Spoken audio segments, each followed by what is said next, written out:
Lu tahu nggak, ada detektif yang otaknya bekerja seperti mesin pemindai, tapi dia harus mengorbankan perasaan manusianya agar bisa melihat kebenaran yang diabaikan orang lain.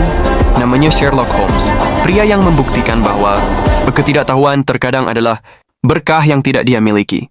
Dia adalah mahakarya dari Sir Arthur Conan Doyle, seorang dokter yang awalnya hanya menulis cerita detektif untuk mengisi waktu luang di kliniknya yang sepi. Sherlock Holmes pertama kali muncul di London pada akhir abad ke-19, diperkenalkan melalui sudut pandang Dr. John H. Watson, seorang dokter militer yang baru kembali dari pertempuran di Afghanistan.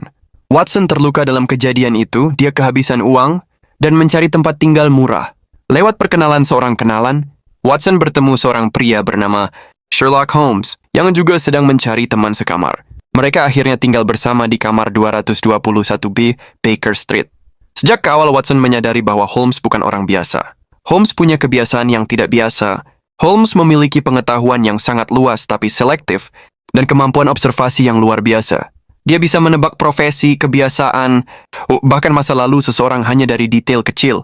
Holmes menyebut dirinya konsultan detektif, artinya orang yang membantu polisi ketika mereka buntu. Kasus pertama yang diceritakan dalam A Study in Scarlet memperlihatkan metode Holmes, yaitu pengumpulan fakta, deduksi logis, dan pengabaian total terhadap spekulasi emosional.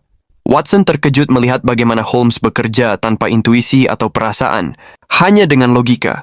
Seiring waktu, Watson mulai mencatat dan menerbitkan kisah-kisah kasus Holmes yang kemudian membuat Holmes terkenal di seluruh London. Holmes menangani berbagai kasus: kejahatan, pencurian, pemerasan, dan konspirasi. Dalam semua kasus itu, Holmes hampir selalu lebih cepat dan lebih tajam daripada polisi. Namun dia tidak pernah tertarik pada ketenaran atau uang. Yang dia cari adalah tantangan intelektual. Ketika tidak ada kasus menarik, Holmes sering merasa bosan dan gelisah. Dan dalam kehidupannya, Holmes hampir tidak memiliki hubungan pribadi. Dia tidak menikah, tidak mengejar cinta, dan menjaga jarak emosional dari orang lain. Satu-satunya wanita yang meninggalkan kesan mendalam padanya adalah Irene Adler. Bukan karena kecantikan, tetapi karena kecerdasan dan keberaniannya. Holmes menghormatinya karena dia mampu mengalahkan Holmes secara intelektual. Musuh terbesar Holmes muncul dalam cerita The Final Problem. Dia adalah Profesor James Moriarty, seorang matematikawan jenius, yang diam-diam menjadi otak di balik jaringan kriminal besar. Moriarty adalah satu-satunya orang yang dianggap setara oleh Holmes. Konflik mereka memuncak di air terjun Reichenbach di Swiss. Dalam pertarungan terakhir, Holmes dan Moriarty jatuh. Dunia, termasuk Watson, percaya Holmes telah hilang. Selama beberapa tahun, Holmes dianggap hilang. Watson berduka dan berhenti menulis kasus-kasus baru.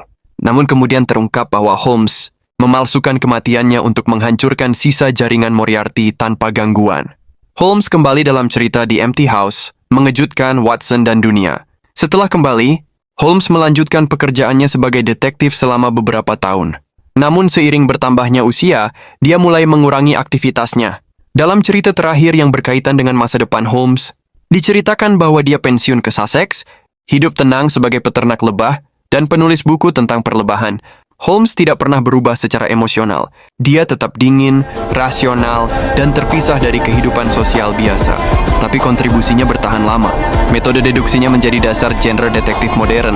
Hampir semua detektif fiksi setelahnya terinspirasi oleh Holmes.